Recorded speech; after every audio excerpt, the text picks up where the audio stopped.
प्रिय विद्यार्थियों, अलाउद्दीन खिलजी की साम्राज्य विस्तार की नीति की चर्चा, उत्तरी भारत एवं दक्षिणी भारत विजयों की चर्चा कीजिए। यानी जब अलाउद्दीन खिलजी दिल्ली का सुल्तान बन जाता है तथा सुल्तान बनने के बाद में वो एक बहुत ही महत्वाकांक्षी तथा साम्राज्य का विस्तार करने वाला शासक था तथा अलाउद्दीन खिलजी के सुल्तान बनने पर उन्होंने अपने प्रशासनिक, सैनिक तथा अन्य जो आर्थिक क्षेत्र थे उनमें महत्वपूर्ण तथा क्रांतिकारी परिवर्तन किए थे। उन्हीं क्रांतिकारी परिवर्तनों के साथ में उन्होंने अपनी दिग्विजय की जो नीति अपनाते हुए और जो एक यानी सिकंदर सानी की उपाधि धारण की थी, यानी सिकंदर द्वितीय की उपाधि धारण की थी। सल्तनत का पहला ऐसा सुल्तान था जिन्होंने उत्तरी भारत के साथ साथ दक्षिणी भारत में भी विजय प्राप्त की थी। पिछले प्रश्न में जब हमने अलाउद्दीन खिलजी की जो राजस्व की नीति थी तथा जो बाजार नियंत्रण की नीति थी उनके बारे में हमने चर्चा की, तो अब थोड़ी सी फिर से चर्चा करते हैं। भी 22 अक्टूबर सन 1296 22 अक्टूबर सन 1296 को अलाउद्दीन खिलजी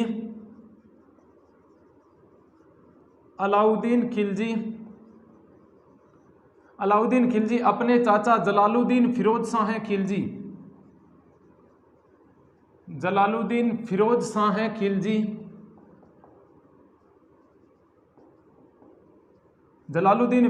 खिलजी की हत्या कर देता है। कब? 19 अक्टूबर 1296 को। कब? जब जो देवगिरी का अभियान किया था, किसके नेतृत्व में? अलाउद्दीन के नेतृत्व में देवगिरी का जो अभियान हुआ था। और इस अभियान में, देवगिरी का जो अभियान था, इस अभियान में अलाउद्दीन खिलजी को यानी जो सफलता थी या विजय हाथ लगी थी, तब ये जो इसका चाचा था जलालुद्दीन फिरोज खिलजी, ये जब यहाँ जो दिल्ली से चलकर और एक यूपी के अंदर कड़ा क्षेत्र है, वहाँ जब अलाउद्दीन खिलजी को यानी जो विजय थी उस विजय की जो शुभकामनाएं या उनका आभार प्रकट करने के लिए जब जाता है, तब अलाउद्दीन खिलजी को देवगिरी की विजय मिली थी। उनसे उनकी साम्राज्य विस्तार की महत्वाकांक्षाएं बढ़ गई थी तथा इन महत्वाकांक्षाओं के साथ में स्वयं वो दिल्ली का सुल्तान बनना चाहता था। तो इसी समय 19 अक्टूबर 1296 को जब जलालुद्दीन खिलजी अलाउद्दीन खिलजी के पास में गया, तो इन्होंने यानी जो षड्यंत्र रचा था, उस षड्यंत्र के तहत 19 अक्टूबर 1296 को अपना जो चाचा था जलालुद्दीन खिलजी, उसकी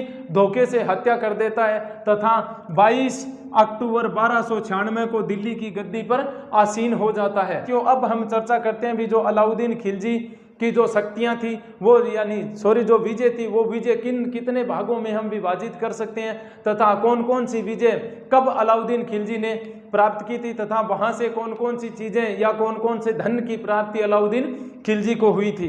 अलाउद्दीन खिलजी की जो विजय थी, इन विजयों को हम 2 भागों में विभाजित कर सकते हैं। कितने भागों में? 2 भागों में विभाजित कर सकते हैं। एक तो उत्तरी भारत की विजय, कौन सी? उत्तरी भारत की विजय,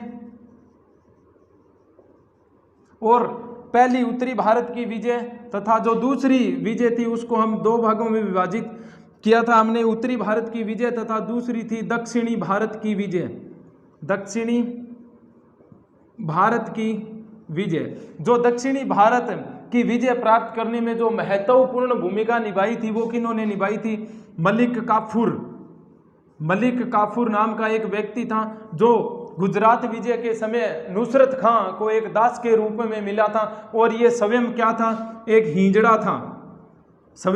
ये एक हिजड़ा था। और इसी मलिक काफूर ने अलाउद्दीन खिलजी का इतना विश्वास जीता तथा जितनी भी जो दक्षिण की विजय प्राप्त की थी अलाउद्दीन खिलजी में, उसमें महत्वपूर्ण इसका जो सेनापति रहा था वो कौन था? मलिक काफूर। तो अब प्रिय विद्यार्थियों, अब चर्चा करते हैं जो उत्तरी भारत की विजय थी। उत्तरी भारत की विजय के अंतर्गत अलाउद्दीन खिलजी ने कौन कौन से क्षेत्रों को जीता था तथा उन क्षेत्रों के अंतर्गत उनको वहां कौन कौन सी उपलब्धियां प्राप्त हुई थी। सर्वप्रथम हम अलाउद्दीन खिलजी के उन अभियानों के बारे में चर्चा करेंगे जो उत्तरी भारत में हो, यानी जो गुजरात से लेकर जो ऊपर का जो क्षेत्र था उत्तरी भारत था, उस उत्तरी भारत के अंदर जो दिल्ली सल्तनत का सुल्तान था अलाउद्दीन खिलजी, उसकी जो पहली विजय थी वो कौन सी थी? गुजरात विजय। कौन सी विजय थी? गुजरात विजय। और इस गुजरात विजय के अंतर्गत अलाउद्दीन खिलजी की जो मुख्य महत्वाकांक्षाएं थी वो थी गुजरात के सोमनाथ मंदिर को लूटना। अब देखो, जब ये गुजरात विजय की ओर चलता है, कब? 1299 के अंदर। तो उस समय जो गुजरात का शासक था वो था रायकर्ण द्वितीय।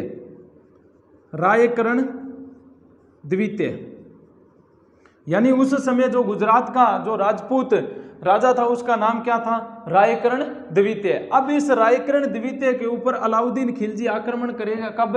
1299 के अंदर। और इस 1299 के अंदर अलाउद्दीन खिलजी अपने दो प्रसिद्ध जो सेनापति थे उनको भेजता है। किसको? एक तो नुसरत खां, पहला जो सेनापति है वो नुसरत खां, तथा दूसरा सेनापति कौन सा है? उलुंग खां, तथा तीसरा जो सेनापति है वो कौन सा है? तीसरा जो सेनापति है वो है अलप खां। अलप खां। इन तीनों के नेतृत्व में अलाउद्दीन खिलजी किस पर आक्रमण करता है? गुजरात के ऊपर आक्रमण करता है। इस रायकर्ण की जो गुजरात की राजधानी थी वो थी अनहिलवाड़ा। राजधानी कौन सी थी? अनहिलवाड़ा। अनहिलवाड़ा के ऊपर आक्रमण करता है और आक्रमण करने के बाद में ये जो रायकर्ण द्वितीय था, इस रायकर्ण द्वितीय और अलाउद्दीन के जो सेनापति थे या जो मुस्लिम सेना थी, इन सेनाओं के मध्य भयंकर युद्ध होता है। कब? 1299 के अंदर गुजरात विजय के अंदर। कहाँ? यानी जो अनहिलवाड़ा राजधानी थी, नुसरत खां, उलुंग खां तथा अलफ खां, इन तीनों के मध्य भयंकर युद्ध होता है। तथा इस युद्ध के अंदर ये जो रायकर्ण द्वितीय है इसको पराजय का सामना करना पड़ता है। किसको? यानी जो रायकर्ण द्वितीय था इसको पराजय का सामना करना पड़ता है। प्लस विजय किसको प्राप्त होती है? अलाउद्दीन के सेनापतियों को। अलाउद्दीन के सेनापतियों को, यानी ये कह सकते हैं भी जो भयंकर युद्ध होता है उस भयंकर युद्ध के अंदर जो रायकर्ण का मुकाबला नुसरत खां, उलुंग खां तथा अलफ खां जो सेनापति थे किसके? अलाउद्दीन खिलजी के, इन सेनापतियों के सामने भयंकर युद्ध होता है। और इस युद्ध के अंदर जो रायकर्ण जो गुजरात का उस समय शासक था, राज्य का सामना करना पड़ता है तथा अलाउद्दीन खिलजी की इस युद्ध के अंदर विजय होती है। अब विजय होने के बाद में जो नुसरत खां, उलुंग खां तथा अलफ खां ये तीन थे, इन्होंने वहां भयंकर तरीके से लूटपाट मचाई, लोगों को मारा काटा। तो इन्होंने सर्वप्रथम अनहिलवाड़ा को लूटा ही लूटा, इसके साथ में सूरत व खंबात को भी लूटा। सूरत व खंबात को भी लूटा, यानी तीन क्षेत्र महत्वपूर्ण थे उस समय, सूरत और खंबात। इन तीनों ही क्षेत्रों में भयंकर तौर तरीके से मारकाट किया अलाउद्दीन के सेनापतियों ने तथा वहां भयंकर लूटपाट मचाई। लूटपाट मचाने के बाद में जब इन तीन क्षेत्रों को उन्होंने लूटा तो ये जो क्षेत्र था खंबात, कौन सा? ये खंबात क्षेत्र था। इस खंबात क्षेत्र के अंदर एक बहुत ही खूबसूरत यानी जो दास मिलता है किसको? यानी जो नुसरत खां था, खंबात क्षेत्र के अंदर जो नुसरत खां, इस नुसरत खां को एक गुलाम मिलता है या क्या सके दास मिलता है। दास मिलता है और उस दास मिलता है और तथा उस दास को 1000 दिनार के अंदर खरीद लेता है। कितने? 1000 दिनार के अंदर। कौन खरीद लेता है? नुसरत खां 1000 दिनार के अंदर खरीद लेता है तथा खरीदने के बाद में उसका जो नाम रखता है वो है मलिक काफूर। नाम क्या रखा गया था उसे? मलिक काफूर। और ये जो मलिक काफूर था ये कह सकते हैं एक हिंजड़ा था। क्या था? एक हिंजड़ा था। लेने के बाद में इसको कहाँ लेके आता है? अलाउद्दीन के पास में। अलाउद्दीन के पास में। तो प्रिय विद्यार्थियों इतना ध्यान रखना, अलाउद्दीन के पास में आने के बाद में ये जो मलिक काफूर नाम का जो नुसरत खां का दास था ये बहुत ही महत्वाकांक्षी योग्य शासक यानी साम्राज्य का विस्तार करने वाला था। और ये कह सकते हैं भी जब जितने भी अलाउद्दीन खिलजी के जो दक्षिणी अभियान होंगे उस सभी दक्षिणी अभियान का नेतृत्व कौन करेगा? सभी दक्षिणी अभियान का नेतृत्व कौन करेगा? मलिक काफूर। गुजरात का जो क्षेत्र था ये अलाउद्दीन खिलजी का जो तीसरा सेनापति था अलफ खां, इस अलफ खां को यहाँ का क्या नियुक्त कर दिया जाता है? सूबेदार नियुक्त कर दिया जाता है। किसको? अलफ खां को। विजय के बाद में, यानी जब ये गुजरात क्षेत्र मुस्लिमों के हाथ में आ गया था तब इस अलफ खां को वहां का क्या सूबेदार नियुक्त कर दिया जाता है। तो प्रिय विद्यार्थियों इस तरह अलाउद्दीन खिलजी का जो पहला अभियान था उत्तरी भारत के अंदर वो कौन सा था? गुजरात अभियान। और गुजरात अभियान में किसको पराजित किया था? राजपूत शासक रायकर्ण द्वितीय को। रणथंभौर विजय 1301 के अंदर। अब देखो इस समय जो रणथंभौर का जो शासक था वो कौन था? हमीर देव चौहान। हमीर देव चौहान। शासक कौन था रणथंभौर का उस समय? हमीर देव चौहान। अब देखो रणथंभौर पर आक्रमण करने के पीछे कौन से कारण थे, किसके? यानी जो रणथंभौर आक्रमण किया अलाउद्दीन खिलजी, ये कह सकते हैं भी अलाउद्दीन खिलजी का उत्तरी भारत में दूसरा महत्वपूर्ण अभियान कौन सा था? रणथंभौर। और ये रणथंभौर कहाँ पड़ता है? राजस्थान के सवाई माधोपुर जिले में। कहाँ पड़ता है? सवाई माधोपुर जिले में। अब देखो पहली बात तो जो रणथंभौर के जो हमीर देव से पहले के जो शासक थे, ये पहले भी किसके अधीन रहा था? दिल्ली सल्तनत के शासकों के अधीन रहा था। तथा ये जो रणथंभौर के शासक थे वो प्राचीन जो समय था या जो पहले का समय था अलाउद्दीन से पहले का, उस समय कर दिया करते थे किसको? दिल्ली के सुल्तान को। लेकिन दिल्ली के सुल्तान को हमीर देव ने कर देने से मना कर दिया था। तथा इस रणथंभौर पर जो अलाउद्दीन खिलजी का चाचा था जलालुद्दीन खिलजी, उन्होंने भी एक बार आक्रमण किया था। लेकिन 8 महीने की भयंकर घेराबंदी के बाद में उसको जब यहाँ सफलता नहीं मिली थी तो उस सफलता के पीछे वो एक कथन बोल के गया था जलालुद्दीन खिलजी भी, ऐसे जो रणथंभौर का दुर्ग है, ऐसे 10 किलों को तो मैं मुसलमान के एक बाल के बराबर भी नहीं समझता। तो अब जब यानी ये कह सकते हैं भी हमीर देव के ऊपर जब अलाउद्दीन खिलजी का आक्रमण करने की क्या मता थी, क्या मंशा थी इनकी भी? क्यों अलाउद्दीन खिलजी? क्यों? क्योंकि एक तो हमीर देव ने दिल्ली को कर देना बंद कर दिया था। दूसरी बात, ये जो अलाउद्दीन खिलजी था ये अपने चाचा जो जलालुद्दीन खिलजी था, उस जलालुद्दीन खिलजी का क्या है, यानी जो पराजय मिली थी रणथंभौर के युद्ध में या उसको नहीं विजय कर पाया था, उस हार का बदला लेना चाहता था। अब फिर 1-2 कारण और देखते हैं भी क्या ऐसे कारण थे। जब अब देखो 1299 के अंदर जब गुजरात विजय को करके, यानी गुजरात को विजय करके जब ये नुसरत खां वह उलुंग खां लौट रहे थे वापिस। कहाँ लौट रहे थे? दिल्ली की ओर वापिस लौट रहे थे। कहाँ? दिल्ली की ओर। जब इस नुसरत खां और उलुंग खां के अलावा अलाउद्दीन की सेना में 2 यानी मंगोल आक्रमणकारी भी थे। कौन से? मंगोल आक्रमणकारी थे। और उन मंगोल आक्रमणकारियों में एक तो का नाम था मोहम्मद शाह, एक का नाम था मोहम्मद शाह और दूसरे का नाम था केबू। अब देखो मोहम्मद शाह तथा केबू, इन सभी के बीच में क्या हो जाता है? झगड़ा हो जाता है। किसको लेकर? धन को लेकर। किसको लेकर? यानी जो गुजरात के अंदर जो लूटा हुआ क्षेत्र था जिसको क्या बोलते हैं? खमस का जो लूटा हुआ माल खमस था, इसमें पहले के जितने भी राजा थे उन राजाओं ने ये निर्णय बना रखा था भी जो खमस यानी जो लूट का माल है सेनापतियों द्वारा वो सेनापतियों में ही रहेगा। लेकिन अलाउद्दीन खिलजी ऐसा शासक था जिन्होंने खमस के माल में भी अपना हिस्सा या कर लेना प्रारंभ कर दिया था। तब ये नुसरत खां, उलुंग खां यानी मोहम्मद शाह केबू, ये सब यानी इसके अंदर लड़ाई झगड़ा कर रहे थे। तो पहला कारण तो ये था। दूसरा कारण यानी इसके ऊपर आक्रमण करने का क्या कारण था हमीर देव चौहान के ऊपर? तो ये जो मोहम्मद शाह था, कौन सा? मोहम्मद शाह था, ये अलाउद्दीन खिलजी का वैसे ही विरोधी था। क्यों? क्योंकि अलाउद्दीन खिलजी की एक मराठा पत्नी थी जिसका नाम क्या था? चिमना। और ये चिमना और मोहम्मद शाह थे, ये दोनों प्रेम करते थे। कौन? मोहम्मद शाह और चिमना, ये दोनों प्रेम करते थे। और इस प्रेम का जब अलाउद्दीन खिलजी को पता चलता है, किसको? अलाउद्दीन खिलजी को जब पता चलता है तो अलाउद्दीन खिलजी इस मोहम्मद शाह के विरुद्ध एक अभियान करता है। और इस अभियान के अंतर्गत ये मोहम्मद शाह वहां से भागकर किसकी शरण में चला आता है? हमीर देव चौहान की शरण में चला जाता है। कौन? मोहम्मद शाह केबू किसकी शरण में चला आता है? हमीर देव चौहान की शरण में चला जाता है। तो प्रिय विद्यार्थियों, दूसरा कारण ये बनकर आया भी हमीर देव चौहान ने अलाउद्दीन जो खिलजी था उसका जो दुश्मन था मोहम्मद शाह केबू, दूसरा वो उसकी पत्नी थी चिमना, उसका प्रेमी था। इस कारण दूसरा जो कारण निकल कर आया भी मोहम्मद शाह केबू को क्या? शरण देना। अब रणथंभौर के विजयी अभियान की ओर चलेगा कौन? अलाउद्दीन खिलजी। किन किन को सर्वप्रथम भेजेगा? यानी अब देखो सन 1299 के अंदर, कब? सन 1299 के अंदर रणथंभौर विजय के लिए सर्वप्रथम चलेगा। कब? 1299 के अंदर ही। क्यों? क्योंकि इन्होंने जो गुजरात के अंदर जो लूटपाट मचाई थी, उन लूटपाट के जो मचाई थी उसके अंदर जो धन प्राप्त हुआ था उस धन के अंदर आपस में ये लड़ाई झगड़ा करने लगे थे। तो अब 1299 में उसी 2 जो सेनापति थे, कौन से? नुसरत खां और दूसरा उलुग खां, नुसरत खां और उलुग खां के नेतृत्व में कहां सेना भेजता है?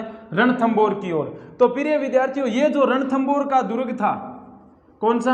रणथंबोर का दुर्ग था। ये इस तरह नाम की, मान लीजिए इस तरह एक पहाड़ी पर बना हुआ था। और इस रणथंबोर दुर्ग को जीतने से पहले यहां एक छोटा सा और दुर्ग था जिसका नाम था जाहिन का किला। इसका नाम क्या था? जाहिन का किला। इस जाहिन के किले को तो जीत लिया था किसने? जलालुद्दीन खिलजी ने भी जब आक्रमण किया था। और इसके ऊपर यहां पहाड़ी के ऊपर है कौन सा दुर्ग? रणथंबोर दुर्ग। कौन सा दुर्ग है? रणथंबोर दुर्ग। अब जब नुसरत खां और उलुग खां के नेतृत्व में इस जाहिन के दुर्ग को तो जीत लिया जाता है। अब देखो, जब ये जो रणथंबोर के ऊपर यानी 1299 के अंदर नुसरत खां और उलुग खां का जब आक्रमण होता है, उस समय जो हमीरदेव चौहान था, ये जो हमीरदेव चौहान था, ये एक कोटि जन्य यज्ञ करवा रहा था। कहां? रणथंबोर दुर्ग के अंदर। कौन सा? कोटिजन्य यज्ञ करवा रहा था। इस यज्ञ का जो नियम होता है वो कौन सा होता है? मौन धारण करना। यानी ये कह सकते हैं अल्लाह, यानी जो हमीरदेव था ये इस कोटिजन्य करवा रहा था, और इस कोटिजन्य के अंदर उसने क्या धारण कर रखा था? मौन धारण कर रखा था। मौन धारण करने के बाद में ये जो हमीरदेव है, इसने अपने एक सेनापति गुरदास सैनी को भेजता है। किसको? गुरदास सैनी को भेजता है। कहां? जाहिन के दुर्ग की रक्षा करने के लिए। और इस जब गुरदास सैनी से, यानी कह सकते हैं भी गुरदास सैनी इस युद्ध के अंदर मारा जाता है, तब इसकी सूचना हमीरदेव को जब मिलती है, तो हमीरदेव फिर अपने दो सेनापति थे हिमदेव, इन दोनों के नेतृत्व में फिर सेनाएं भेजता है। कहां? यानी उस जाहिन के दुर्ग की रक्षा करने के लिए। मृत्यु किसकी हो जाती है? भीम सिंह की मृत्यु हो जाती है। और जो हमीरदेव चौहान था वो इस मृत्यु, यानी जो भीम सिंह की मृत्यु होती है, इसके पीछे जुम्मेवार किसको मानता है? धर्म सिंह को। इस कारण धर्म सिंह को ये कहते हैं, इतिहासकार मानता है भी हमीरदेव ने इसको अंधा करवा दिया था, और उसके स्थान पर किसको भेज दिया गया था?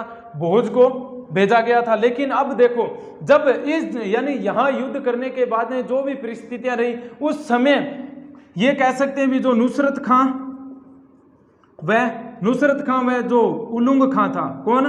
उलुग खां था। ये दोनों जब किसकी मरम्मत कर रहे थे? जाहिन के दुर्ग की जब मरम्मत कर रहे थे, तो इस मरम्मत में मृत्यु हो जाती है किसकी? नुसरत खां की। एक गोला जो बारूद होता है उसमें नुसरत खां की मृत्यु हो जाती है। जब जाहिन के दुर्ग पर इनका कब्जा हो जाता है, तब इसका पता चलता है किसको? दिल्ली के अंदर जो सुल्तान बैठा था, अलाउद्दीन खिलजी। कौन बैठा था?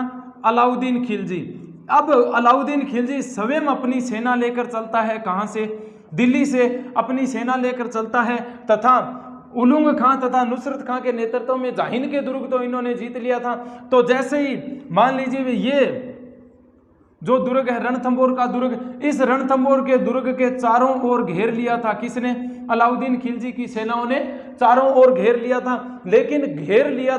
लेकिन घेरने के बाद में ऐसा कोई, यानी कैसे कुछ इतिहासकार मानते हैं भी 8 माह तक एक भयंकर घेरा रखा था। किसने?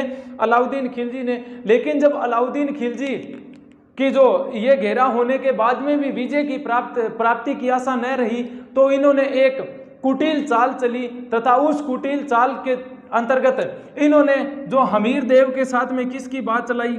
संधि की बात चलाई। और संधि की बात हमीरदेव की ओर से बात करने के लिए कौन गए थे? 2 व्यक्ति। एक का नाम था रणमल और दूसरे का नाम क्या था? रतिपाल। जब ये रणमल और रतिपाल जाते हैं, तब ये अलाउद्दीन खिलजी इस रणमल और रतिपाल को कुछ विश्वास दिलाता है भी एक जो आप दोनों को मैं ये रणथंबोर जीतने के बाद में यहाँ का क्या बना दूंगा? सम्राट बना दूंगा। इस कारण ये जो रणमल और रतिपाल किसके बहकावे में आ गए थे? अलाउद्दीन खिलजी के बहकावे में आ गए थे, तथा हमीरदेव से इन्होंने विश्वासघात कर लिया था। अब रणमल व रतिपाल दोनों किसकी ओर चले गए थे? अलाउद्दीन खिलजी की ओर। तथा इन्हीं 2 लोगों ने जो रणथंबोर दुर्ग था, उस दुर्ग के द्वार खोल दिए थे। किसने? द्वार खोल दिए थे। तथा द्वार खोलने के बाद में जो हमीरदेव था, ये हमीरदेव स्वयं केसरिया धारण करता है, तथा केसरिया धारण करने के बाद में अलाउद्दीन खिलजी और जो राजपूती सेना थी उनके मध्य भयंकर युद्ध होता है। और इस जो भयंकर युद्ध होता है, इस युद्ध के अंदर जो अलाउद्दीन खिलजी है वो विजयी रहता है। हमीर देव केसरिया धारण कर लेता है। केसरिया का मतलब यानी जो केसरिया बाना यानी जो कपड़े थे एक सैनिक के वो सब धारण करता है सम्राट के, और युद्ध के अंदर अपनी निपुणता यानी पूरे जोश के साथ में हमीर देव अलाउद्दीन खिलजी की सेनाओं के सामने लड़ता है। लेकिन लड़ता लड़ता क्या हुआ, यानी कह सकते हैं भी वीरगति को प्राप्त हो गया। जो हमीर देव यहाँ का राजा था, इसकी पत्नी थी रंगा देवी। इस रंगा देवी वह पुत्री का नाम था देवल, देवल या पद्मा, देवल या पद्मा था। इस रंगा देवी ने 1000 स्त्रियों के साथ में क्या किया था, जोहर किया था। क्या किया था, जोहर किया था। तथा कुछ इतिहासकार ये कहते हैं भी जो इसकी पुत्री थी पद्मा, यानी जो पद्मा थी या देवल थी, इस देवल ने जो पद्मलबा यानी जो पद्मा या पद्मलबा जो तालाब था उस तालाब में डूबकर आत्महत्या कर ली थी। अपने स्त्रीत्व की रक्षा के लिए आत्महत्या कर ली थी। कुछ इतिहासकार इसको राजस्थान का जल जोहर भी कहते हैं। जोहर प्लस केसरिया जहां दोनों होता है, जोहर प्लस केसरिया जहां दोनों होता है उसको क्या कहते हैं, सांका। यानी जहां कह सकते हैं भी राजा भी युद्ध के अंदर मारा जाता है तथा उनकी जो रानियां थी वो अपने स्त्री तव की रक्षा करने के लिए यानी जो अग्निकुंड बनाया गया था उस अग्निकुंड में प्रज्वलित करके अग्निकुंड को और उसमें अपनी आत्मदाह कर लेती थी। तो ये था। तो प्रिय विद्यार्थियों, जो ये राजस्थान के इतिहास का पहला सांका कब हुआ था, 1301 में। और सांका करवाने के बाद में जो ये अलाउद्दीन खिलजी, इसको क्या प्राप्त होती है, रणथंभौर के अंदर विजय प्राप्त होती है। किसको, अलाउद्दीन खिलजी को। 10 जुलाई 1301 या कुछ इतिहासकार इसको 11 जुलाई भी मानते हैं। 11 जुलाई 1301 को अलाउद्दीन का कब्जा हो जाता है। किस दुर्ग पर, रणथंभौर दुर्ग पर अलाउद्दीन का उलुंग खां को वहां का सूबेदार नियुक्त करता है तथा स्वयं अलाउद्दीन खिलजी कहां चला जाता है, दिल्ली चला जाता है। जो विजय थी वो कौन सी थी, चित्तौड़ विजय। अब प्रिय विद्यार्थियों, जब अलाउद्दीन खिलजी ने रणथंभौर दुर्ग को जीत लिया, किसको, रणथंभौर दुर्ग को जीत लिया, तो उन्होंने मन ही मन निश्चय बनाया किसको जीतने का, चित्तौड़ को। क्यों, क्योंकि वो चित्तौड़ को क्यों जीतना चाहता था, क्यों, क्योंकि अगर उसके सैनिक या वो खुद स्वयं अगर गुजरात के अंदर जो सोमनाथ मंदिर था अगर उसके ऊपर लूटपाट मचाते हैं, ताकि अब रणथंभौर, क्योंकि उस समय जो रास्ता जाता था वो राजस्थान के चित्तौड़ से होकर दिल्ली की ओर जाता था, तब अलाउद्दीन खिलजी को जो चित्तौड़ के अंदर जो चित्तौड़ था उस चित्तौड़ को जीतना आवश्यक हो गया था। उस समय जो चित्तौड़ का अंदर जो राजा था वो था रावल, यानी रावल शाखा का जो अंतिम राजा था उसका नाम था रावल रतन सिंह। उसका नाम क्या था, रावल रतन सिंह। इस अब देखो चित्तौड़ के ऊपर आक्रमण करने का महत्वपूर्ण कारण क्या था, एक तो चित्तौड़ का सामरिक महत्व बहुत था। क्या था, सामरिक महत्व। दूसरा जो कारण हम कह सकते हैं भी जो रावल रतन सिंह की, इसकी एक सिंहल द्वीप की राजकुमारी थी पद्मावती। उस पद्मावती को पाने के लिए, ये बात मलिक मोहम्मद जायसी के ग्रंथ पद्मावत से पता चलता है। दूसरा, पद्मिनी को पाना। दूसरा कारण क्या था, पद्मिनी को पाना। तथा तीसरा जो कारण था वो था चित्तौड़ को अपने अधीन करना। चित्तौड़ को अपने अधीन करना। तो प्रिय विद्यार्थियों, जो चित्तौड़ विजय थी 1303 में, अलाउद्दीन खिलजी ने बिल्कुल मनसा बना ली थी, अब आक्रमण किस पर करेंगे, चित्तौड़ पर। 1340 के अंदर, कब, जब भारत के अंदर यानी ये दिल्ली सल्तनत के अंदर शेर शाह सूरी का शासन काल चल रहा था, उस समय एक इतिहासकार तो नहीं का एक कवि था जिसका नाम है मलिक मोहम्मद जायसी। मलिक मोहम्मद जायसी, इन्होंने 1540 के अंदर एक पुस्तक लिखता है जिसका नाम था पद्मावत।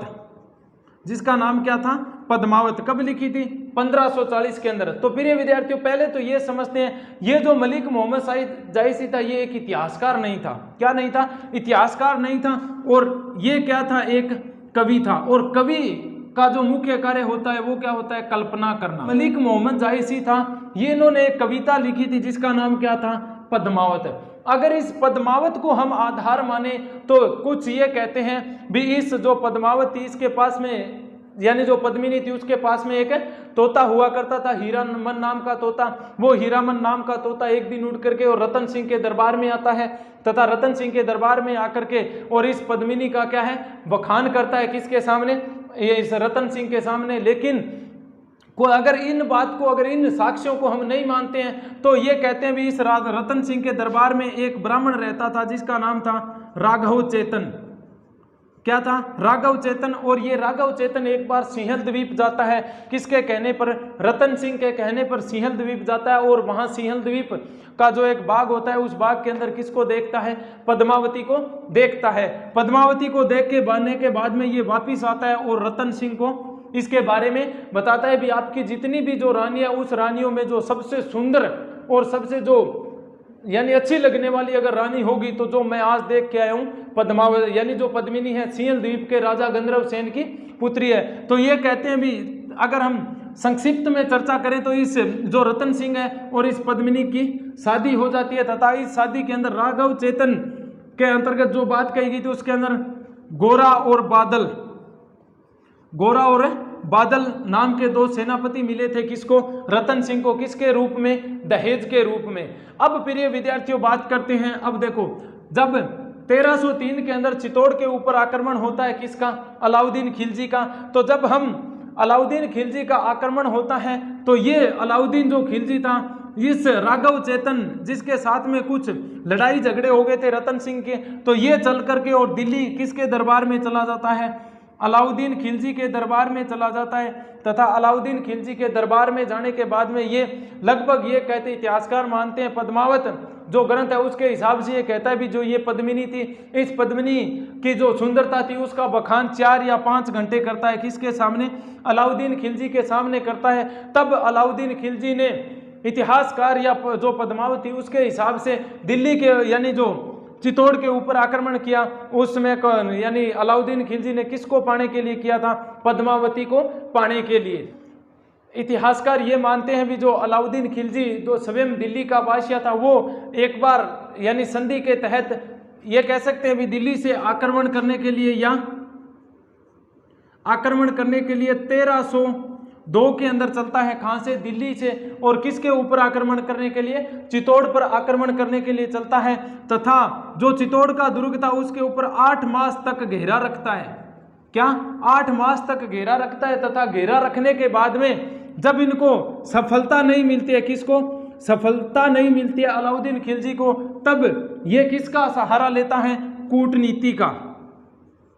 कूटनीति का सहारा लेता है तथा ये जो रतन सिंह था उसके पास में एक पत्र भिजवाता है भी हम दोनों क्यों न हम संधि कर लें, इसलिए मैं आपके साथ में संधि करने के लिए तैयार हूं। कुछ इतिहासकार ये कहते हैं भी जो संधि करने के पीछे इसकी जो महत्वाकांक्षा थी वो क्या थी? पद्मिनी को पाने के लिए। अब जब जो मलिक मोहम्मद जायसी था वो कुछ इसकी सुंदरता के बारे में लिखता है भी जब ये जो पद्मिनी थी अगर ये शीशे को भी देखती थी तो वो टूट जाता था, इतनी सुंदर थी। अगर उसके शरीर पर अगर गुलाब की पंखुड़ी भी आकर गिरती तो उस पंखुड़ी से उसके शरीर से लहू आने लग जाता था। लेकिन उसके बाद में फिर वो और चर्चा करता है भी जब यानी जो पानी पीती थी, कौन? पद्मिनी जब पानी पीती थी जो हलक होता है उसके हलक से वो पानी नीचे की ओर उसके पेट में जाता हुआ दिखाई देता था। जब इस चीज का पता चलता है अलाउद्दीन खिलजी, तो अलाउद्दीन खिलजी जो पद्मिनी थी उस पद्मिनी को पाने के लिए दिल्ली से रवाना होता है। लेकिन जैसे ही संधि के तहत जब वो चित्तौड़ दुर्ग के अंदर प्रवेश करता है, यानी जो मलिक मोहम्मद जायसी द्वारा जो रचित ग्रंथ है उसके हिसाब से यानी जो प्रवेश करता है, लेकिन रतन सिंह ने अलाउद्दीन खिलजी को पद्मिनी को दिखाने से इनकार कर दिया था। तब ये अलाउद्दीन खिलजी था, इन्होंने फिर कूटनीतिक चली तथा इन्होंने कहा भी कम से कम प्रत्यक्ष रूप से न दिखाएं तो कम से कम क्या दिखा दे, यानी उसका चेहरा मुझको पानी के अंदर भी दिखा दे। तब कहते हैं भी पद्मिनी एक महल के ऊपर निकली तथा महल के ऊपर बैठी थी और उन्होंने जैसे ही अपनी परछाई उस पानी के अंदर डाली, पानी के अंदर डालते ही जो अलाउद्दीन खिलजी था वो स्वयं देखकर उसके ऊपर मोहित हो जाता है तथा मोहित होकर उसने मन ही मन कूटनीति बनाई भी क्यों ना एक दिन मैं इसको अपने हरम जो मेरा हरम है उस हरम की क्या बनाऊंगी? रानी बनाऊंगी। तो इधर जो रतन सिंह था, यानी इधर जो रतन सिंह था जब अलाउद्दीन खिलजी पद्मिनी के प्रतिबिंब को देखकर जब वापिस जा रहा था तब ये रतन सिंह आव भगत के लिए आओ भगत के लिए उसको छोड़ने के लिए जाता है, कहाँ, यानी जो राज दरबार का मुख्य गेट था वहां तक छोड़ के जाता है। लेकिन जैसे ही मौका पाकर अलाउद्दीन खिलजी ने किसको बंदी बना लिया, रतन सिंह को बंदी बना लिया तथा अपने साथ कहाँ ले गया, दिल्ली ले गया। अब दिल्ली ले जाने के बाद में जो पद्मावत था उस ग्रंथ के आधार पर दिल्ली ले जाने के बाद में अलाउद्दीन खिलजी पत्र भिजवाता है किसके पास में, पद्मिनी के पास में भी, अगर रतन सिंह को जीवित देखना चाहते हो तो पद्मिनी आप मेरे हरम में चले जाओ। लेकिन पद्मिनी भी ऐसा करने वाली नहीं थी। इन्होंने क्या किया, 1600 दासों की एक पालकियां तैयार करवाई। कितने, 1600 दासों की पालकियां तैयार करवाई तथा उन पालकियों के अंदर जो व्यक्ति बैठे थे वो कौन थे, सैनिक थे, तथा इसके साथ में 2 सेनापति और थे, गोरा और दूसरा कौन सा था, बादल। ये सब पालकियां लेकर के और जब दिल्ली की ओर रवाना होते हैं और जैसे ही अलाउद्दीन खिलजी को ये पता चलता है भी हाँ यह जो पद्मिनी है वो आ गई, तो उस देखने के लिए जैसे ही पालकियों को हटाया जाता है तो पालकियों के अंदर से कौन निकलते हैं, सैनिक निकलते हैं तथा अलाउद्दीन खिलजी की सेना पर आक्रमण कर देते हैं तथा वहां से रतन सिंह को छुटा करके और गोरा और बादल वापिस से चले आते हैं। चले आने के बाद में अलाउद्दीन खिलजी फिर आक्रमण कर रहा है, भयंकर आक्रमण होता है दोनों के बीच में तथा 26 या 25 अगस्त कह सकते हैं, 25 या 26 अगस्त 1303 को, 26 या 25 अगस्त 1303 को फिर अलाउद्दीन खिलजी का आक्रमण होता है जिसमें रतन सिंह, गोरा तथा बादल, 3 कौन कौन से, रतन सिंह, गोरा और बादल, ये तीनों क्या है, जो तीनों वीर सेनापति थे और जो राजा रतन सिंह था, इन्होंने भयंकर मुकाबला किया किसका, अलाउद्दीन खिलजी की सेनाओं का भयंकर मुकाबला किया तथा युद्ध में न जीतने की जो यानी जो मंशा थी उस मंशा को उन्होंने बदलने का विचार किया। लेकिन इस युद्ध के अंदर रतन सिंह, गोरा बादल तथा जो गोरा और बादल थे ये दोनों तीनों के तीनों किसको प्राप्त हो गए थे, वीरगति को प्राप्त हो गए थे तथा ये जो रावल रतन सिंह था इसकी जो पत्नी थी पद्मिनी, इसकी पत्नी का क्या नाम था, इस पद्मिनी ने अब रावल रतन सिंह, गोरा बादल तथा इन्होंने तो केसरिया धारण किया, इन तीनों ने केसरिया धारण किया तथा इस जो पद्मिनी थी इस पद्मिनी ने क्या किया, जौहर किया। यानी तुम्हें कुछ कहते हैं इतिहासकार भी 1600 दासियों ने भी इसके साथ में क्या किया था, जौहर किया था। तो प्रिय विद्यार्थियों ये इसके अंदर जौहर भी हुआ प्लस में केसरिया भी हुआ, जौहर भी और केसरिया भी हुआ और इस दोनों को क्या कहते हैं, सांका। तो प्रिय विद्यार्थियों राजस्थान के इतिहास का जो तीसरा सांका था वो कब हुआ था, 1303 के अंदर। कब, अगस्त 1303 को अलाउद्दीन का अधिकार हो जाता है किसके ऊपर, चित्तौड़ के ऊपर अधिकार हो जाता है। अधिकार होने के बाद में अलाउद्दीन जो चित्तौड़ का क्षेत्र था वो अपने पुत्र किसको सौंप देता है, खिजर खां को सौंप देता है तथा इस खिजर खां ने जो चित्तौड़ का नाम बदल कर क्या रखा था, खिजराबाद। क्या नाम रखा था, खिजराबाद। और इस खिजराबाद यानी खिजर खां को सौंपकर स्वयं जो अलाउद्दीन खिलजी है वो कहाँ चला जाता है, यानी स्वयं दिल्ली चला जाता है। सिवाना विजय थी और उस सिवाना के अंदर उस समय यहाँ का शासक कौन था, शीतल देव या सातल देव, शीतल देव या सातल देव। अब अलाउद्दीन खिलजी ने 1308 में यह मन बनाया भी ये जो सिवाना का दुर्ग था इस सिवाना के दुर्ग को जीता जाए। क्यों, क्योंकि ये सिवाना का दुर्ग था, ये मेवाड़ के राजाओं की कभी संकट यानी जो संकटकालीन सतली हुआ करता था, कौन सा, सिवाना का दुर्ग। तो इसके ऊपर अलाउद्दीन खिलजी का एक सेनापति था कमालुद्दीन गुर्ग। कमालुद्दीन गुर्ग के नेतृत्व में क्या है, यहाँ सेना भेजी जाती है, कहाँ पर, सिवाना के दुर्ग पर यानी सेनाएं भेजी जाती है तथा इस युद्ध के अंदर जो शीतल देव चौहान था वो और अलाउद्दीन खिलजी की जो सेनाएं थी उनके मध्य भयंकर युद्ध होता है और इसकी युद्ध के अंदर जो सातल देव था वो वीरगति को प्राप्त हो जाता है तथा इस जो शीतल देव थी, इस सातल देव था, इसकी पत्नी का नाम था मेणादे। कौन, क्या नाम था, मेणादे। तो इस सातल देव के नेतृत्व में यहाँ केसरिया होता है तथा मेणादे के नेतृत्व में यहाँ क्या होता है, जौहर होता है। किसके नेतृत्व में जौहर होता है, सातल देव क्या करता है, केसरिया धारण करता है और जो इसकी पत्नी थी मेणादे वो क्या करती है, जौहर करती है तथा इस भयंकर युद्ध के अंदर कमालुद्दीन जो गुर्ग था अलाउद्दीन खिलजी का सेनापति, उसकी विजय होती है। विजय होती है तथा जो सिवाना का किला था उसके ऊपर किसका अधिकार हो जाता है? अलाउद्दीन खिलजी का। अलाउद्दीन खिलजी का अधिकार होने के बाद में ये जो सिवाना का दुर्ग है वो कमालुद्दीन जो दुर्ग था इसको सौंप करके वापस कहाँ चला जाता है?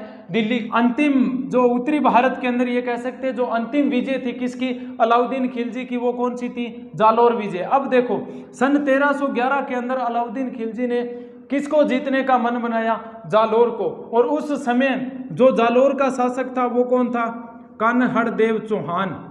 कान्हड़देव सोनगरा कह सकते हैं या कान्हड़देव सोनगरा चौहान या चौहान। कान्हड़देव सोनगरा चौहान था, ये कह सकते हैं। उस जालोर को अलाउद्दीन खिलजी क्यों जीतना चाहता था? क्यों? क्योंकि जब अलाउद्दीन खिलजी की सेनाएं गुजरात के सोमनाथ मंदिर को जब लूटकर वापिस जा रही थी, किसके नेतृत्व में? उलुंग खां के नेतृत्व में।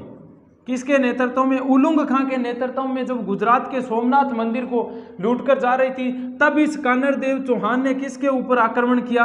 उलुंग खां के ऊपर आक्रमण किया तथा उलुंग खां के आक्रमण करने के बाद में इनसे बहुत सारा धन लूटा। लेकिन धन लूटने के बाद में ये जो निमन नीचे के क्षेत्र से कहाँ चले जाते हैं? अलाउद्दीन खिलजी के पास में जाकर ये उलुंग खां बताता है भी कान्हड़देव चौहान ने हमारे ऊपर आक्रमण किया तथा आक्रमण करके जो लूट का माल था खमस, लूट का माल खमस या जो खुमस था उसका आधा हिस्सा किसने खरीद लिया? किसने खोस लिया?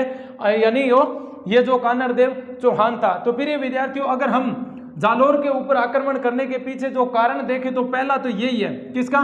यानी क्यों करना चाहता था अलाउद्दीन खिलजी जालोर विजय को? ताकि गुजरात से जब भी धन को लूट कर जाएं ताकि यहाँ कोई बाधा उत्पन्न न हो। क्यों? क्योंकि अब जालोर रह गया था, चित्तौड़ को इन्होंने जीत लिया, रणथंभौर को इन्होंने जीत लिया, तो सिर्फ राह का जो मुख्य रोड़ा था वो कौन बन गया था? कान्हड़देव चौहान या सोनगरा था। अलाउद्दीन खिलजी की जो जालोर विजय थी उसके बारे में हमको जानकारी किन स्रोतों के आधार पर मिलती है? तो एक तो है कान्हड़देव प्रबंध, दूसरा है बिरमदेव सोनगरारी बात। ये दोनों ग्रंथ किसने लिखे थे? पद्म, यानी जो पद्मनाभ का नाम का कवि था उन्होंने। फिर उसके बाद में एक फारसी इतिहासकार फरिश्ता था।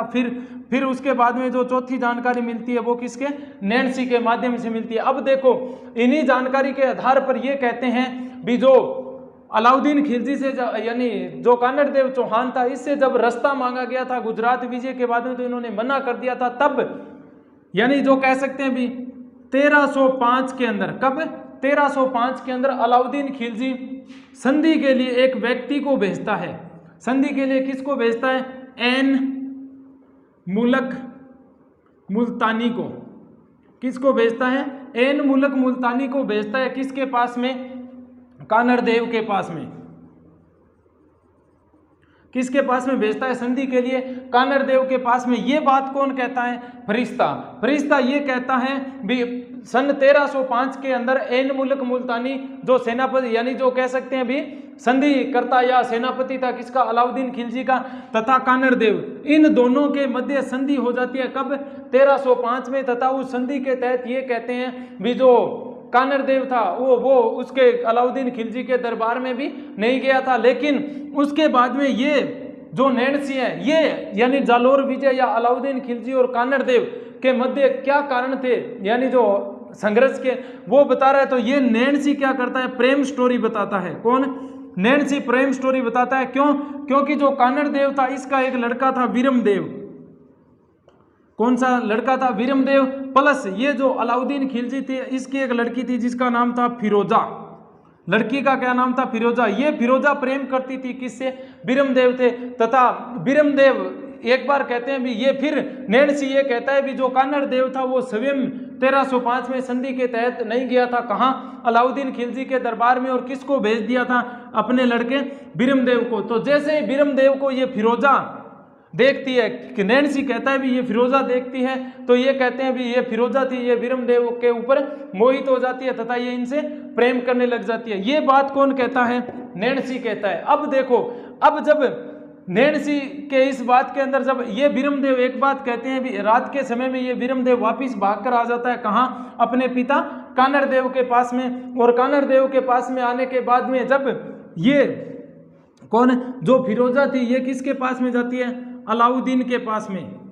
किसके पास में जाती है? अलाउद्दीन खिलजी के पास में जाती है भी जो पिताजी हमारे यहाँ जो व्यक्ति आया था बिरमदेव वो वापिस भाग गया और मैं बिरमदेव से शादी करना चाहती हूँ और मैं उनसे प्रेम करती हूँ। तब ये अलाउद्दीन कहता है भी देख लड़की, अब देख, यानी जो देख फिरोजा, अगला जो हमारा अभियान होगा वो कहाँ होगा, अब जालोर पर।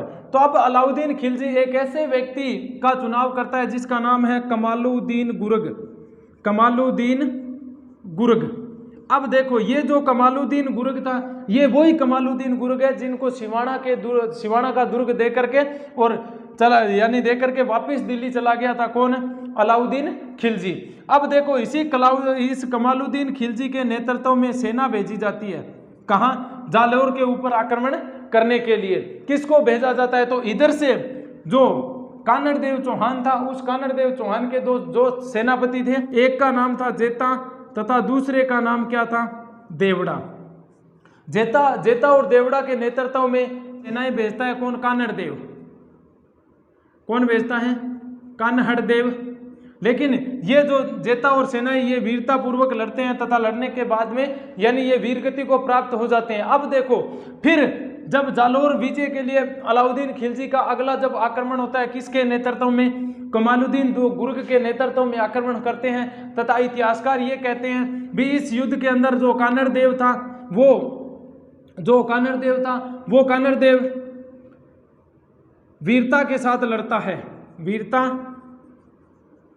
के साथ लड़ता है। किसकी सेनाओं के साथ में, मुस्लिम सेनाओं के साथ में वीरता के साथ लड़ता है। तथा अब अलाउद्दीन खिलजी और जो कमालुद्दीन गुर्ग था, ये दोनों मिलकर के और किसकी सेनाओं का सामना कर रहे हैं, कानड़देव की सेनाओं के। लेकिन ये जो जालोर का दुर्ग था, इसके आज तक किसी ने द्वार नहीं खोल पाए थे। लेकिन अलाउद्दीन खिलजी था, उन्होंने कूटनीति का सहारा लेते हुए भावला पवारिया एक दैया बीका नाम का एक राजपूत था तथा इस राजपूत को क्या किया, अपने यानी किसी भी तरह धन का लालच दे करके और कहा भी अगर जालोर दुर्ग के गेट खोल देगा तो मैं आपको जालोर का सम्राट बना दूंगा। लेकिन इन्होंने जैसे ही गेट खोला, गेट खोलने के बाद में कानड़देव तथा जो बीरमदेव थे उन्होंने डटकर मुकाबला किया, किसका, मुस्लिम सेनाओं का डटकर मुकाबला किया तथा मुकाबला करने के बाद में ये कानड़देव वीरगति को प्राप्त हो गया।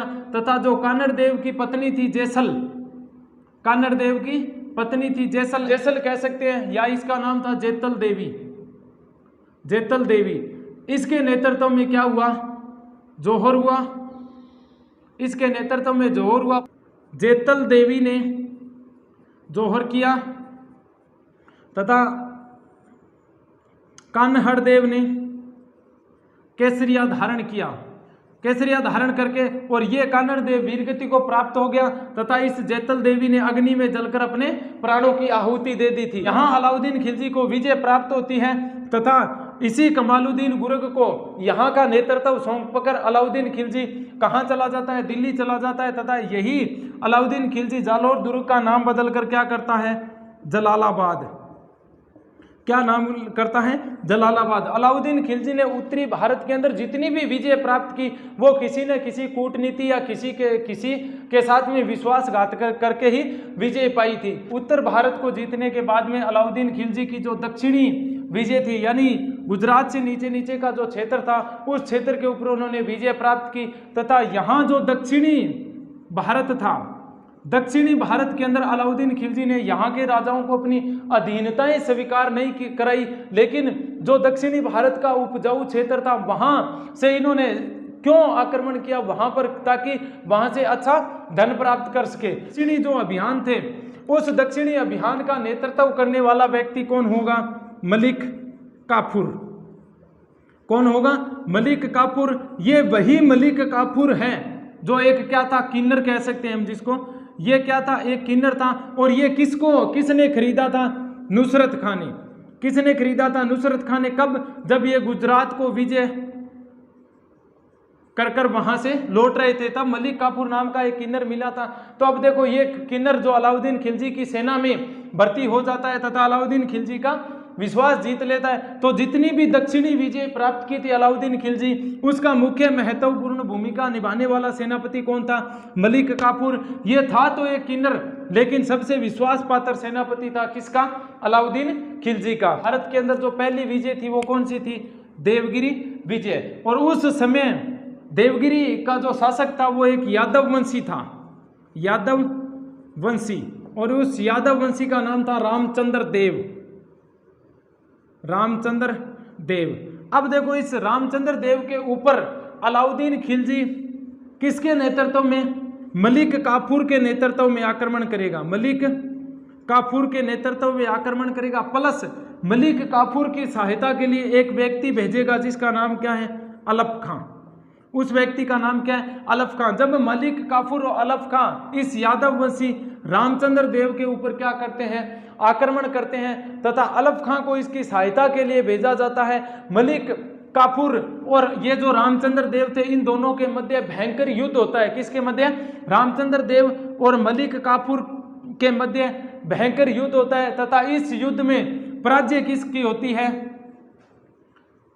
पराजय किसकी होती है, रामचंद्र देव जो कहाँ का, देवगिरी का शासक था, उसकी इसके अंदर पराजय होती है। तथा पराजय होने के बाद में ये जो यादव वंशी रामचंद्र था, ये अधीनता स्वीकार कर लेता है, किसकी, यानी अधीनता स्वीकार करता है तथा युद्ध के अंदर आत्मसमर्पण कर देता है, आत्मसमर्पण कर देता है तथा अधीनता स्वीकार कर लेता है, किसकी, मुस्लिम शासकों की कह सकते हैं, या मलिक काफूर की अधीनता स्वीकार कर लेता है। तथा ये अब जो देवगिरी थी, उस देवगिरी के ऊपर किसका अधिकार हो गया है, यादव यानी मलिक काफूर का अधिकार हो गया। तथा इसके रामचंद्र था, इसके आत्मसमर्पण करने के बाद में यहाँ जो मुस्लिम सेनापति थे मलिक काफूर, अलफ खां, इन्होंने भयंकर लूटपाट मचाई तथा रामचंद्र को साथ में लेकर कहाँ चले गए, दिल्ली चले गए। तथा दिल्ली चले जाने के बाद में अलाउद्दीन खिलजी ने इस रामचंद्र देव को माफ कर दिया तथा आगे आने वाले जितने भी युद्ध होंगे, उस युद्ध में ये जो रामचंद्र देव था, ये महत्वपूर्ण भूमिका निभाएगा। दूसरी विजय कौन सी थी, वारंगल विजय। और ये जो वारंगल था उस समय कब की थी इन्होंने, वारंगल विजय 1310 में। अब देखो ये जो वारंगल क्षेत्र था, ये उस समय राजधानी हुआ करता था किसकी, तेलंगाना की। किसकी राजधानी हुआ करता था, तेलंगाना की राजधानी थी वारंगल।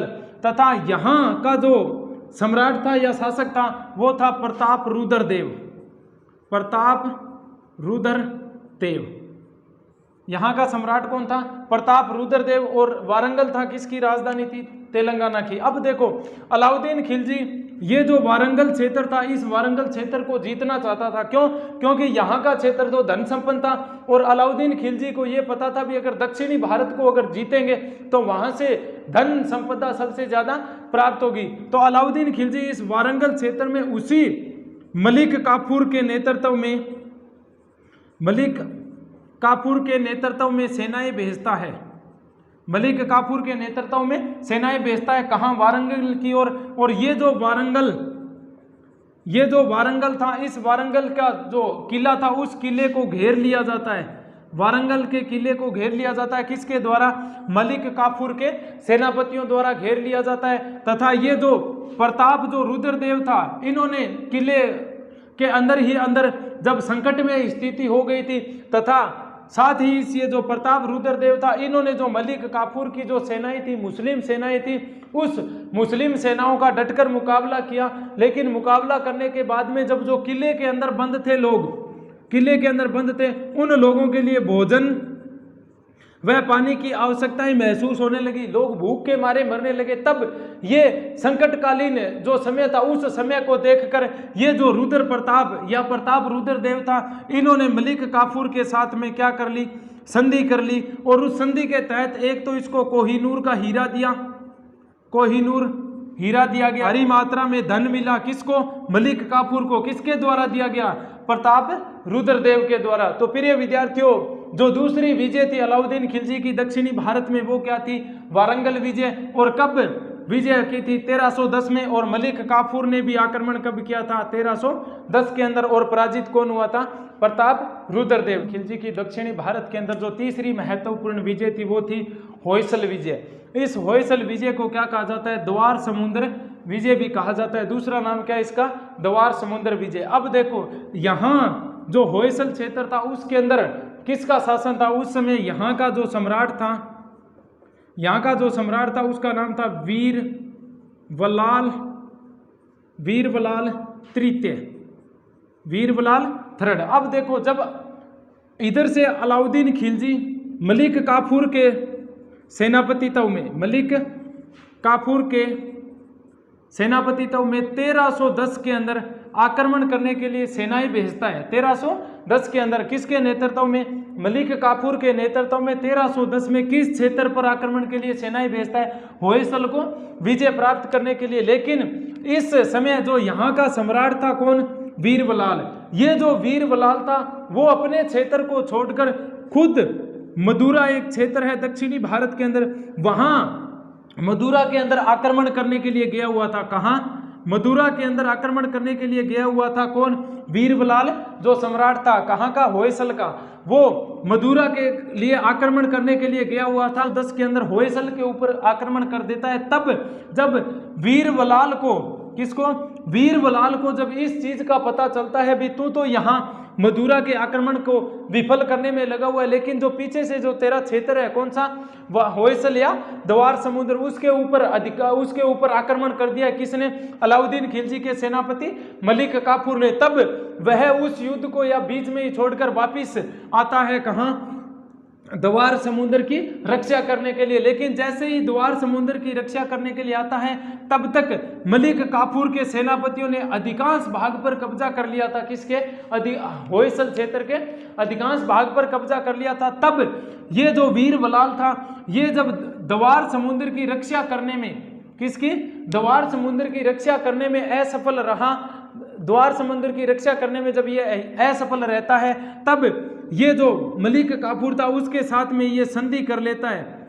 कब, 1311 के अंदर संधि कर लेता है तथा उस संधि के तहत ये जो वीर बलाल था इन्होंने भयंकर रूप से धन उपहार भेंटें दी, किसको, यानी मलिक काफूर को। और ये मलिक काफूर इस वीर बलाल को लेकर के कहां चला जाता है, दिल्ली चला जाता है। तो प्रिय विद्यार्थियों, जो तीसरी दक्षिणी भारत के अंदर विजय थी वो थी होयसल विजय या द्वार समुद्र विजय। मदुरा या माबर विजय कब प्राप्त की थी, 1311 ईस्वी के अंदर। अब देखो, जब यानी जो मलिक काफूर था जब वो होयसल के क्षेत्र या द्वार समुद्र के क्षेत्र को जीत करके वापिस लौट रहा था तब उन्होंने मन बनाया भी क्यों ना जाते जाते किस क्षेत्र को भी जीत लिया जाए, मदुरा के क्षेत्र को भी जीत लिया जाए। तब इस मदुरा के ऊपर आक्रमण करता है कौन, मलिक काफूर। और मलिक काफूर आक्रमण करता है किसके ऊपर, मलिक काफूर आक्रमण करता है मदुरा के ऊपर। और उस आक्रमण के समय जो होयसल का सम्राट था कौन, वीर बलाल, वीर बलाल भी साथ में था, किसके, मलिक काफूर के साथ में था। तो ये जो मदुरा का क्षेत्र था उस समय इस मदुरा के क्षेत्र पर आपसी संघर्ष चल रहा था। किन किन के बीच में, इस मदुरा क्षेत्र के अंदर दो भाई थे। किस क्षेत्र के अंदर, ये जो मदुरा का क्षेत्र था दक्षिणी भारत के अंदर, यहाँ दो भाई थे जिसका के अंदर एक का नाम था सुंदर पांड्य तथा दूसरे का नाम था वीर पांड्य। दूसरे का नाम क्या था, वीर पांड्य। इन दोनों भाइयों के मध्य सत्ता को लेकर संघर्ष चल रहा था। क्यों, सुंदर पांड्य ये मदुरा का सम्राट बनना चाहता था और इधर से वीर पांड्य भी क्या है, यहाँ का सम्राट बनना चाहता था। लेकिन जब मलिक काफूर का आक्रमण होता है 1311 के अंदर, यानी जब वो होयसल या द्वार समुद्र की विजय करके वापिस लौट रहा होता है, तब ये जो सुंदर पांड्य नाम का जो भाई होता है ये सहायता मांगता है किससे, मलिक काफूर से। पांड्य नाम का जो मेरा भाई है ये मुझको यहाँ की गद्दी नहीं देना, इसके लिए मैं आपसे सहायता मांगता हूं। तब इस मलिक काफूर और वीर बलाल ने मिलकर किसकी सहायता की, दोनों ने मिलकर सुंदर पांड्य नामक जो यहाँ का सम्राट बनना चाहता था, मदुरा के जो दो भाई थे उनमें सुंदर पांड्य की उन्होंने सहायता की। इस सहायता का जब पता चलता है किसको, वीर पांड्य को इस बात का पता चलता है भी जो अलाउद्दीन खिलजी का सेनापति मलिक काफूर है उन्होंने सहायता दी है किसको, सुंदर पांड्य को। तब ये जो वीर पांड्य था ये मदुरा को छोड़कर भाग जाता है, मदुरा को छोड़कर भाग जाता है। अब जो मदुरा का क्षेत्र था वो किसके अधीन हो गया था, मलिक काफूर के अधीन हो गया था। पांड्य को सहायता दी थी, उस सुंदर पांड्य को सहायता के बदले में यहाँ भयंकर तरीके से इस द्वार मदुरा क्षेत्र को में लूटपाट मचाई, यहाँ के मंदिरों को तुड़वाया तथा मंदिरों को तुड़वाने के बाद में जब यहाँ से वापस जा रहा था तो इसको भयंकर मात्रा में यहाँ से धन प्राप्त हुआ। तो उस धन प्राप्त के माध्यम से क्या क्या मिला, एक तो 320 हाथी मिले जो युद्ध क्षेत्र में महत्वपूर्ण भूमिका निभाते थे, 320 हाथी। 20,000 घोड़े क्या प्राप्त हुए? 20,000 घोड़े तथा 20,000 घोड़े तथा 2570 कितने? 2570 पौंड 2570 पौंड की इनको रत्न से भरी पेटियां प्राप्त हुई। और साथ ही साथ जो दक्षिणी के अंदर सुंदर पांड्य नाम का जो राजा था मदुरा का, वो भी इनके अधीन हो गया था।